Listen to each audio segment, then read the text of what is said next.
तो दोस्तों फाइनली हम आपसे के लिए लेकर आ चुके हैं कक्षा 12 2024 बोर्ड एग्जाम हिंदी का पेपर। यही पेपर आप सभी को आपकी बोर्ड परीक्षा में देखने को मिलेगा। 22 फरवरी को आपको यही सारे प्रश्न मिलने वाले हैं जो आज मैं आप सभी को ये क्वेश्चन पेपर दिखा रहा हूँ। ये एकदम ओरिजिनल बोर्ड के द्वारा सर्टिफाइड क्वेश्चन पेपर है 2023-24 का।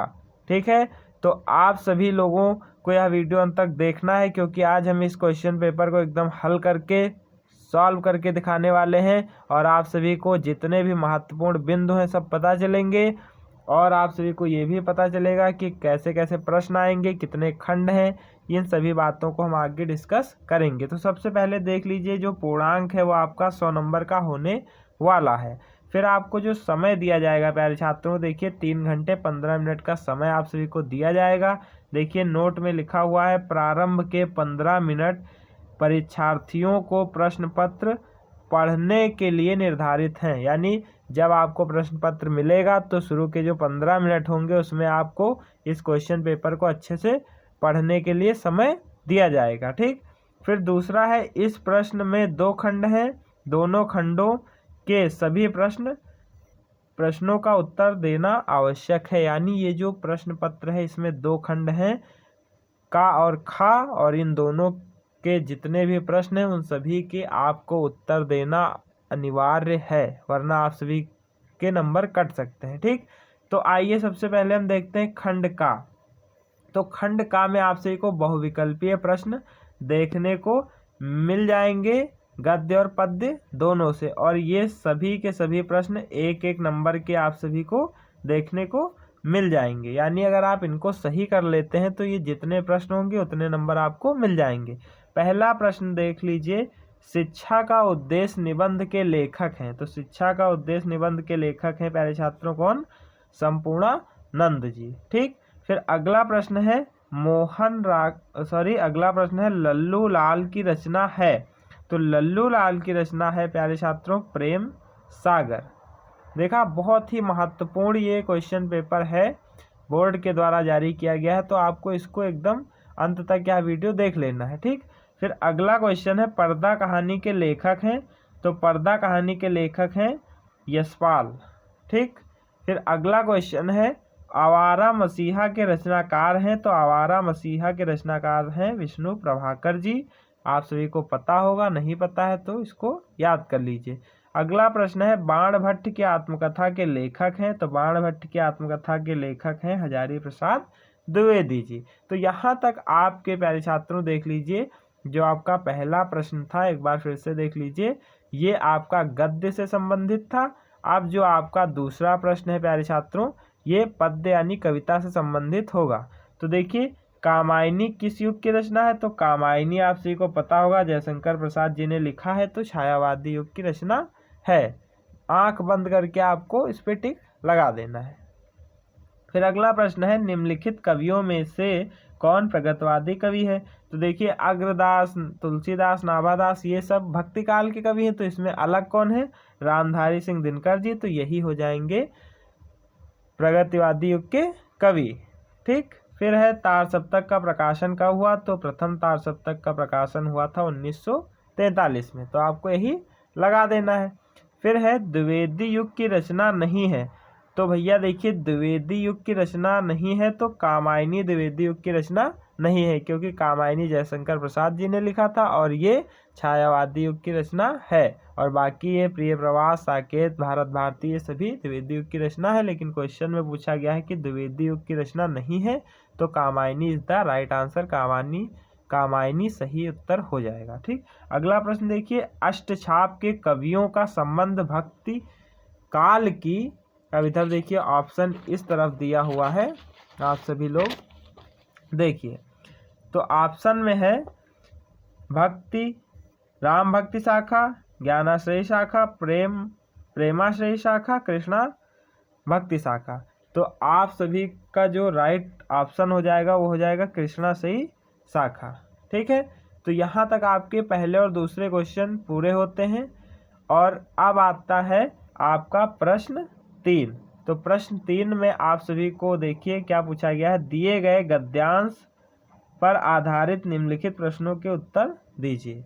और ये आपका होता है प्यारे छात्रों 10 नंबर का। अगर आप गद्यांश पर आधारित प्रश्नों के उत्तर दे देते हैं तो आपके 10 नंबर पक्के हो जाते हैं। ठीक है, तो गद्यांश देखिए, धरती माता की कोख में जो अमूल्य निधियां भरी हैं जिनके कारण वह वसुंधरा कहलाती है, उससे कौन परिचित न होना चाहेगा। लाखों करोड़ों वर्षों से अनेक प्रकार के धातुओं को पृथ्वी को पीस पीस कर अगणित प्रकार की मिट्टियों से पृथ्वी की देह को सजाया है। हमारे भावी आर्थिक अभ्युदय के लिए इन सब की जांच पड़ताल आवश्यक है। तो ये आपको दिया गया है एक गद्यांश। ऐसा ही गद्यांश क्या बल्कि यही गद्यांश आपको आपकी बोर्ड परीक्षा में 22 फरवरी को देखने को मिलेगा। तो आप इसको जरूर से तैयार कर लीजिएगा। तो यहाँ पे क्वेश्चन देखिए क्या है, उपयुक्त गद्यांश का संदर्भ लिखिए। तो भाई आपको देखा क्या, धरती माता। तो ये जो क्वेश्चन आपसे पूछा गया है जो गद्यांश है, ये आपके पहले पाठ यानी राष्ट्र का स्वरूप जो पाठ है जिसको वासुदेव शरण अग्रवाल जी ने लिखा है वहीं से लिया गया है। तो आपको संदर्भ में क्या लिख देना है कि प्रस्तुत गद्यांश हमारी पाठ पुस्तक हिंदी में संकलित राष्ट्र का स्वरूप नामक पाठ से लिया गया है। इसके रचयिता वासुदेव शरण अग्रवाल जी हैं। ठीक, फिर अगला क्वेश्चन है, धरती वसुंधरा क्यों कहलाती है। तो धरती वसुंधरा क्यों कहलाती है, तो इसका क्वेश्चन आपको यहाँ मिल जाएगा कि धरती माता की कोख में जो अमूल्य निधियां भरी हुई हैं इसी वजह से वो वसुंधरा कहलाती हैं। ठीक है, फिर अगला प्रश्न है, रेखांकित अंश की व्याख्या कीजिए। तो ये जो अंश, रेखांकित अंश का मतलब होता है जिसके नीचे अंडरलाइन ये लाइनिंग खींची हुई है ना, इन्हीं को रेखांकित अंश कहते हैं। तो इनकी आपको व्याख्या कर देनी है। तो देखिए, धरती माता की कोख में जो अमूल्य निधियां भरी हैं जिनके कारण वह वसुंधरा कहलाती हैं, उससे कौन परिचित नहीं होना चाहेगा। यानी आप सभी को बता देना है कि आपको क्या करना है कि इसी में शब्दों का फेरबदल कर देना। जैसे धरती माता है तो यहाँ पे आप क्या कर दीजिए, पृथ्वी माता, पृथ्वी की कोख में जो बहुमूल्य निधियां भरी हैं जिनके कारण वे वसुंधरा कहलाती हैं, उनसे कौन परिचय नहीं करना चाहेगा या उनसे कौन परिचित होने की आशा नहीं रखना चाहेगा। इसी तरीके से आप बना देंगे और आपका रेखांकित अंश की व्याख्या हो जाएगी। फिर अगला प्रश्न है, पृथ्वी की देह को किसने सजाया है। तो पृथ्वी की देह को किसने सजाया है, तो पृथ्वी की देह को अगणित प्रकार की मिट्टियों ने सजाया है। ये भी आपको मिल गया। फिर है, भावी आर्थिक अभ्युदय हेतु हमें क्या करना चाहिए। तो ये देखिए, हमारे भावी आर्थिक अभ्युदय के लिए इन सब की जांच पड़ताल हमें करनी चाहिए। तो सारे क्वेश्चन आपको इसी के अंतर्गत मिल जाएंगे। तो इस तरीके से अगर आप इन सभी प्रश्नों को कर लेते हैं प्यारे छात्रों, तो आपको 10 नंबर आराम से मिल जाएंगे। फिर देखिए, अथवा में करके दिया हुआ है, अशोक का फूल उसी मस्ती से हंस रहा है। तो ये वाला आप खुद से कर लीजिएगा क्योंकि वीडियो बहुत लंबा हो जाएगा। मैं आपसे को बता दूं कि ये वाला जो अशोक का फूल है, ये अशोक के फूल नामक पाठ से लिया गया है और इसके लेखक हजारी प्रसाद द्विवेदी जी हैं। इतना आप समझ गए, तो इसको आप अपने आप से कर लीजिएगा। ठीक, अब हम आगे बढ़ते हैं प्यारे छात्रों। अब हमें मिलता है क्वेश्चन नंबर 4 यानी चौथा क्वेश्चन, और ये भी है 10 नंबर का। अगर आप इसको भी कर लेते हैं तो ये भी आपको 10 नंबर दिला देगा। ठीक, तो है, दिए गए पद्यांश पर आधारित निम्नलिखित प्रश्नों के उत्तर दीजिए। तो अभी आपने जो ऊपर देखा था वो गद्यांश था, तो अब उसके नीचे पद्यांश भी जुड़ा रहेगा, ये आप लोग याद रखिएगा। और पद्यांश के क्वेश्चनों का अगर आप आंसर दे देते हैं, इसी में से ढूंढ के आपको आंसर लिखना होगा, उत्तर लिखना होगा, तो आपको 10 नंबर मिल जाएंगे। तो पद्यांश क्या है, दुर्बलता का ही चिन्ह विशेष शपथ है, पर अवलाजन के लिए कौन सा पथ है। तो इस तरीके से आपका ये पद्यांश है। तो इसमें देख लेते हैं क्वेश्चन क्या क्या है, इसको आप अच्छे से पढ़ लीजिएगा क्योंकि टाइम बहुत कम है। तो देखिए, पहला प्रश्न इसमें दिया हुआ है, उपयुक्त पद्यांश का संदर्भ लिखिए। तो उपर्युक्त पद्यांश का संदर्भ है तो ये आपको इसमें लिखना है कि प्रस्तुत पद्यांश हमारी पाठ्य पुस्तक हिंदी में संकलित कैकेयी का अनुताप नामक पाठ से लिया गया है, जिसके रचयिता मैथिली शरण गुप्त जी हैं। इतना आप कर देंगे। फिर देखिए है रेखांकित अंश की व्याख्या कीजिए। तो ये जो अंश रेखांकित है इसको आपको व्याख्या इसकी कर देनी है। मैंने अभी ऊपर जैसे बताया वैसे ही शब्दों को इधर उधर करके इसकी व्याख्या कर देनी है। फिर अगला प्रश्न है, करके पहाड़ सा पाप मौन रह जाऊं, राई भर भी अनुताप न करने पाऊं, पंक्तियों में कौन सा अलंकार है? तो इसमें देखिए, इसमें सा पहाड़ सा यानी इसमें तुलना हो रही है, तो इसमें उपमा अलंकार हो जाएगा। इसमें पहाड़ से वो खुद के पाप की तुलना कर रही है, इसलिए इसमें उपमा अलंकार हो जाएगा। फिर है पद्यांश का भाव स्पष्ट कीजिए। तो पद्यांश का जो भाव है वो करुणा का है, यानी इसमें दुख व्यक्त किया जा रहा है। तो इस तरीके से आपका जो ये तीसरा प्रश्न और ये जो चौथा प्रश्न है, इन दोनों को अगर आप कर लेते हैं तो आपके 20 नंबर पक्के हो जाते हैं। और अभी उधर आपके 10 नंबर बहुविकल्पीय में पक्के हो गए, यानी 30 नंबर अभी तक आपके पक्के हो जाते हैं। फिर देखिए, अथवा में करके पद्यांश दिया हुआ है, तो इसको भी आप अच्छे से पढ़ लीजिएगा और फिर इसका भी आप क्या कहते हैं, क्वेश्चनों के आंसर, प्रश्नों के उत्तर दे दीजिएगा। वैसे मैं आपसे को बता दूं, लज्जाशीला पथिक महिला जो कहीं दृष्टि आवे, इसका जो आपको संदर्भ लिखना है उसमें आप लिखिएगा कि प्रस्तुत पद्यांश हमारी पाठ्य पुस्तक हिंदी में संकलित पवन दूतिका नामक पाठ से लिया गया है, जिसके रचयिता कौन है प्यारे छात्रों? अयोध्या सिंह उपाध्याय हरिओत जी हैं। तो इसको भी आप अच्छे से पढ़ करके प्रश्नों के उत्तर याद कर लीजिए, क्योंकि ये आपको 100% मिलने वाला है आपके बोर्ड की परीक्षा में। ठीक है, अब हम चूँकि समय कम है इसलिए हम आपसे को पूरा क्वेश्चन पेपर समझा रहे हैं और हल करके बता रहे हैं। ठीक है, फिर आ जाता है आपका प्रश्न 5, जो कि आपको 5 नंबर दिलाएगा। देखिए, प्रश्न 5 और आपको 5 नंबर दिलाएगा। प्रश्न क्या है? निम्नलिखित में किसी एक लेखक का साहित्यिक परिचय देते हुए उनकी प्रमुख रचना का उल्लेख कीजिए। यानी यहाँ पे ये जो आचार्य हजारी प्रसाद द्विवेदी, APJ अब्दुल कलाम जी, वासुदेव शरण अग्रवाल जी, ये 3 लोग जो लिखे हुए हैं, इनमें से अगर आपको किसी एक का भी साहित्यिक परिचय और उनकी रचनाएं आती हैं तो आपका 5 नंबर का काम हो जाएगा। तो आप इन तीनों को जरूर से याद कर लें, बहुत ही मोस्ट इम्पॉर्टेंट हैं। और अगर आपको नहीं याद है तो कमेंट करिएगा, हम इस पर भी वीडियो बना देंगे। ऑलरेडी हमने रचना पर वीडियो बना रखी है, तो ऊपर आई बटन पे या डिस्क्रिप्शन में आप जा करके इनकी आपको रचनाएं कैसे याद करनी है उसकी हमने ट्रिक पूरी बताई है, तो उसको आप देख लीजिए, आपको तुरंत याद हो जाएंगी। ठीक है, फिर अगला क्वेश्चन देखिए, 5वें का जो घा है उसमें निम्नलिखित में से किसी एक कवि का साहित्यिक परिचय देते हुए उनकी प्रमुख रचनाएं लिखी हैं। देखिए, अभी यहाँ पे ये जो प्रश्न आया इसमें गद्य से संबंधित लेखकों में से किसी एक का लिखना था, और ये जो खा वाला है इसमें कवियों से संबंधित किसी एक कवि का लिखना है। तो आप चाहे मैथिली शरण गुप्त का याद कर रहे हैं, चाहे सुमित्रानंदन पंत का, चाहे रामधारी सिंह दिनकर का, किसी का भी अगर आपको याद है तो आपको 5 नंबर और मिल जाएंगे। यानी कुल मिला के अभी तक आपने 40 नंबर का काम कर लिया है।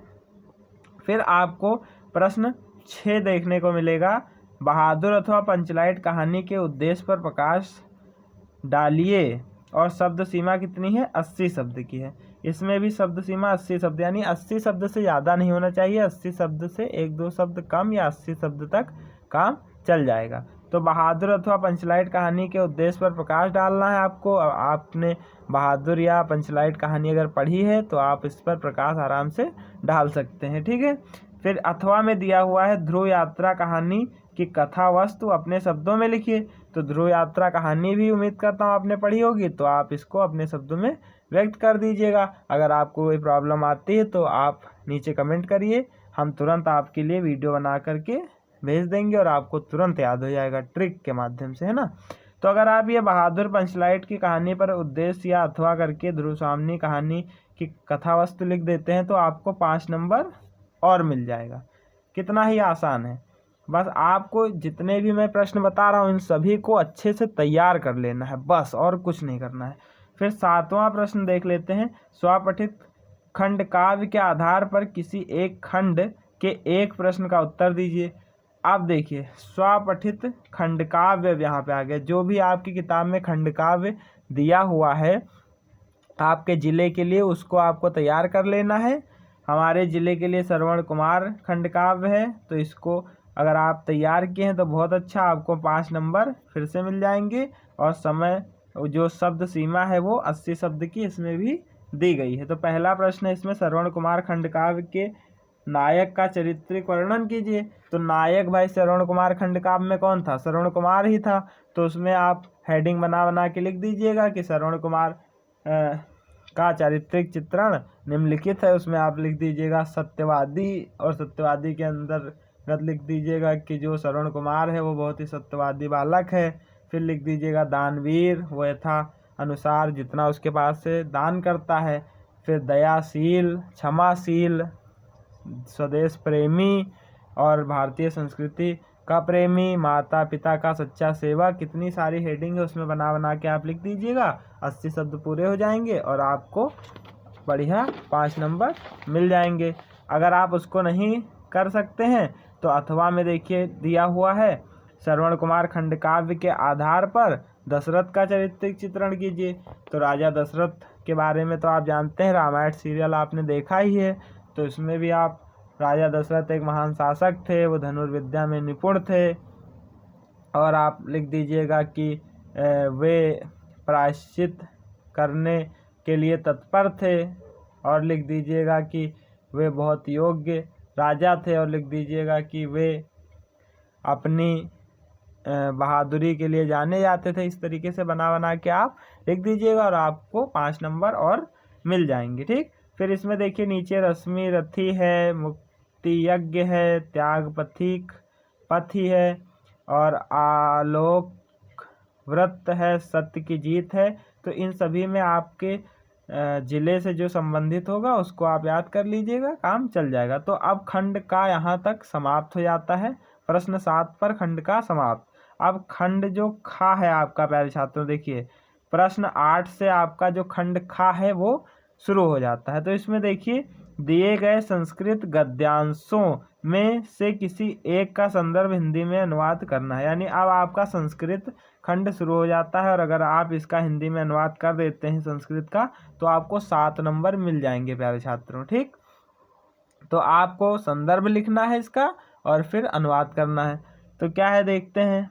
महामना विद्वान वक्ता धार्मिको नेता। तो ये देखिए अब आपको बस इतना सा दिमाग लगाना है कि देखिए महामना विद्वान वक्ता मतलब कि बहुत ही विद्वान वक्ता बोलने वाले, और धार्मिको नेता और बहुत ही धार्मिक नेता।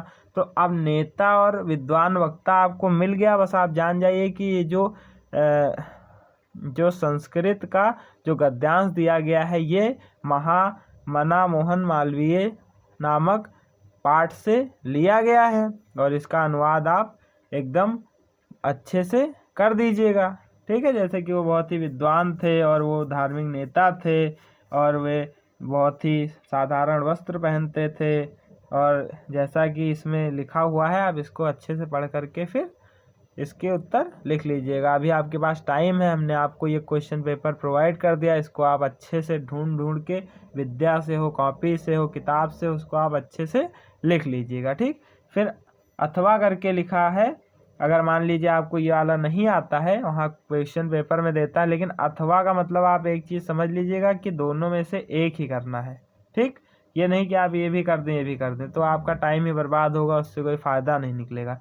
तो अथवा में क्या है, हंस राजा तदैव परिष्य मध्य आत्मनः भगिनेपाम। तो ये वाला जो है इसमें क्या होता है कि ये आपका संस्कृत में जो आपका संस्कृत में जो कई सारे पाठ दिए हुए हैं ना, तो उसमें एक पाठ आपको मिल जाएगा, कौन सा, राजहंस वाला। तो उसके अंतर्गत ये है। तो इसमें आपको बता देना है कि इसमें बस यही हुआ था कि जो मोर है वो हंस की पुत्री से शादी करने गया था और वहाँ पे उसने भरी सभा में लज्जा त्याग करके और नाचना शुरू कर दिया अपने पर उठा उठा के, तो वहाँ पे सबने उसकी बहुत बेइज्जती की और उसको भगा दिया।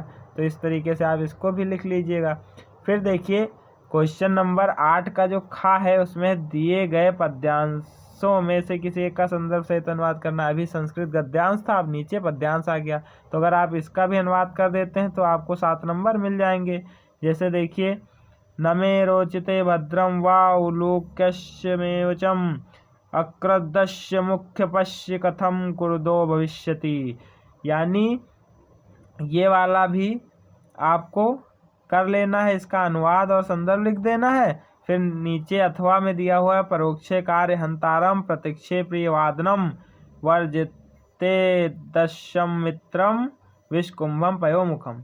यानी ऊपर वाले को आप अच्छे से ढूंढ करके अपनी कॉपी से लिख लीजिएगा, नीचे वाला मैं बता दे रहा हूँ अथवा वाला ये ज़्यादा अच्छा है, इसको आप तैयार कर लीजिए। यानी परोक्षे कार्य हंतारम मतलब आपकी पीठ पीछे आपका कार्य बिगाड़ने वाला, और प्रत्यक्षे प्रियवादनम यानी आपके सामने मीठा बोलने वाला जो मित्र है उसे उस वर्जते तादृशम मित्रम यानी उससे उसी प्रकार उस मित्र को त्याग देना चाहिए जिस प्रकार उस घड़े को जिसके ऊपरी भाग में दूध और निचले भाग में विष हो उसको त्याग देना चाहिए, उसी प्रकार ऐसे मित्र को त्याग देना चाहिए। ठीक है, ये सुभाषित रत्नान नामक पाठ से लिया गया है और इसका अनुवाद मैंने आपको बता दिया। तो ये इस तरीके से आपके 7 नंबर और पक्के हो जाते हैं। फिर आता है आपका 9वां क्वेश्चन। अगर आप इसको भी कर लेते हैं तो आपके 2 नंबर पक्के हो जाते हैं। क्वेश्चन क्या है, निम्नलिखित मुहावरों में से किसी एक का अर्थ लिखकर वाक्य में प्रयोग कीजिए। यानी निम्नलिखित जो ये मुहावरे नीचे दिए गए हैं इनमें से किसी एक मुहावरे का अर्थ लिख के उसका वाक्य प्रयोग आपको करना है। तो क्या है, तलवार की धार पर चलना यानी बहुत ही दुर्लभ कार्य करना है या बहुत ही खतरनाक कार्य करना। ठीक, तो इसका वाक्य प्रयोग हो जाएगा कि मोहन तलवार की धार पर चलता है। ठीक, टका सा जवाब देना मतलब कि किसी के प्रश्न का एकदम तीक्ष्ण उत्तर देना, बहुत ही कटाक्ष उत्तर देना। तो इसमें कह देंगे कि सुरेश टका सा जवाब देता है। दाल में काला होना यानी कुछ गड़बड़ होना, यानी रमेश की बातों से दाल में कुछ काला लग रहा है। ठीक है, तो इस प्रकार से आपके 2 नंबर पक्के हो जाएंगे। फिर देखते हैं अगला प्रश्न क्या है।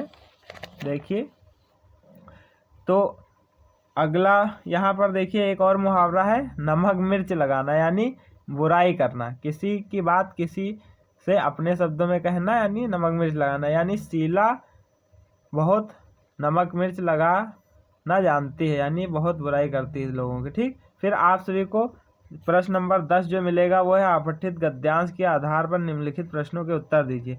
ये आपको 2, एक गद्यांश और एक पद्यांश मिलेंगे जो आपने पढ़े नहीं होंगे, तो उनको आपको ऐसे ही दे दिया जाएगा। तो इसमें क्या करना है, आपको घबराना नहीं है प्यारे छात्रों, आपको बस इसको अच्छे से पढ़ना है और फिर इसके जो नीचे उत्तर दिए गए हैं ये देखिए 1 नंबर का 2 नंबर का 2 नंबर का यानी मिला के 5 नंबर के आपको यहाँ से 5 नंबर का आपको काम हो जाएगा। तो आपको बहुत ही आसानी से अच्छे से इसको पढ़ लेना है। फिर नीचे 3 क्वेश्चन दिए उनका आंसर लिख लेना है। तो इसको आप अच्छे से पढ़ लीजिएगा, स्क्रीनशॉट ले लीजिए और आंसर अपनी कॉपी में लिख लीजिएगा। ठीक, फिर अथवा करके भी यहाँ पे दिया गया है और उसके नीचे भी आपको देखिए 5 नंबर मिल जाएंगे। चाहे आप ये वाला करें तब भी 5 मिलेगा या अथवा में ये वाला करें तब भी 5 नंबर मिलेगा, आपको कोई एक ही करना है। ठीक, तो यहाँ से 5 नंबर का काम हो जाएगा। फिर देखिए प्रश्न जो 11 है वो है निम्नलिखित शब्द युग्मों का सही अर्थ चयन करके लिखिए। तो देखिए वसन और व्यसन, तो पहले आप इसमें क्या करना है, आपको मैं एक ट्रिक बता दूं प्यारे छात्रों। पहले आपको आगे वाले शब्द का अर्थ जान लेना है। देखिए जो वसन होता है उसका मतलब होता है क्या, वस्त्र। क्या होता है, वस्त्र। तो देखिए वसन का है वस्त्र, इन सभी में कहाँ किस वाले ऑप्शन में वस्त्र है, तो भैया सी वाले ऑप्शन में वस्त्र है ना। तो व्यसन का मतलब आदत। पहले आपको आगे वाला ढूंढ लेना, और किसी में तो वस्त्र है नहीं, वस्त्र सी वाले में था, तो वसन और व्यसन का क्या हो जाएगा, वस्त्र और आदत। तो इस तरीके से आप करेंगे तो गलत नहीं होगा। फिर देखिए क्या है, अम्बुज और अम्बुद में मतलब इसके क्या अर्थ हैं। ठीक है, तो इधर ऑप्शन इसका दिया हुआ है तो देखते हैं क्या अर्थ होता है। तो क्या था, अम्बुज और अम्बुद। तो अम्बुज मतलब होता है कमल और अम्बुद मतलब होता है बादल। तो आपका ऑप्शन सी इसमें भी सही हो जाएगा। देखा आपने प्यारे छात्रों, कितना आसान था। फिर अगला है, निम्नलिखित शब्दों में से किसी एक शब्द के अर्थ लिखिए। तो इसमें आपको क्या करना है, आपको जो खा वाला क्वेश्चन है इसमें आपको 4 शब्द दिए हैं, इनमें से आपको किसी एक के 2 अर्थ लिखने। जैसे अंबर है तो अंबर को नभ कहते हैं, आकाश कहते हैं, ठीक।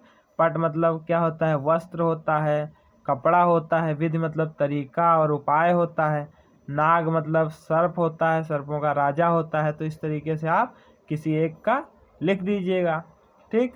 फिर है, निम्नलिखित वाक्यांशों के लिए एक शब्द का चयन करिए। तो जो आँखों के सामने हो तो उसको कहते हैं प्रत्यक्ष, ठीक। फिर दूसरा है, जानने की इच्छा रखने वाला, तो उसको कहते हैं जिज्ञासु। ये सब बहुत ही ज़्यादा इम्पॉर्टेंट चीज़ें हैं और आप सभी को देखिए यहाँ से 2 नंबर, 1 नंबर, 1 नंबर, देखा आपने। ऐसे एक एक नंबर के प्रश्न बहुत ही आसान से हैं। तो अगर आप इनको कर लेते हैं तो आपके एक एक नंबर अच्छे से पक्के होते चले जाएंगे, ठीक। फिर आगे बढ़ते हैं। देखिए यहाँ पे है, निम्नलिखित में से किन्हीं 2 वाक्यों को शुद्ध करके लिखिए। देखिए आपको वाक्य शुद्ध करने के लिए भी आएंगे। तो पहला है, तुम तो कुर्सी पर बैठे हो, तो यहाँ हो जाएगा तुम कुर्सी पर बैठे हो, है ना। तुम तो कुर्सी पर, ये तो जच नहीं रहा है, तो तुम तो का तो काट देंगे, तुम कुर्सी पर बैठे हो, है की जगह क्या हो जाएगा, हो, तुम कुर्सी पर बैठे हो। फिर देखिए, इस सरोवर में अनेकों कमल खिले हैं। तो अनेकों नहीं होता, अनेक खुद बहुवचन है, तो इस सरोवर में अनेक कमल खिले हैं, ठीक है प्यारे छात्रों। तो इस तरीके से आप इसको कर लीजिएगा।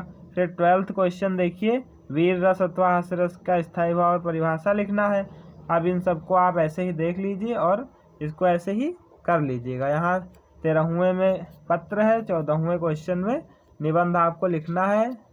आतंकवाद, वृक्षारोपण, देश में बेरोजगारी और विद्यार्थी और राजनीति, देश में समृद्धि और विकास के समाचार पत्र, ठीक। तो आपको इन सभी को एकदम तैयार कर लेना है। तो प्यारे छात्रों, आज की इस वीडियो में हमने आप सभी को पूरा का पूरा हिंदी का जो 2024 में क्वेश्चन पेपर आएगा पूरा आप सभी को बता दिया है, एकदम अच्छे से हल करा दिया है। अगर आपको कोई डाउट है तो कमेंट करिएगा। वीडियो अच्छा लगा है तो लाइक करिए, शेयर करिए, चैनल को सब्सक्राइब कर लीजिए, क्योंकि यहाँ पर बोर्ड एग्जाम से रिलेटेड आपको ऐसी ही अपडेट मिलती रहेगी। जल्दी मिलते हैं नेक्स्ट वीडियो में, तब तक के लिए जय हिंद, जय भारत, वंदे मातरम।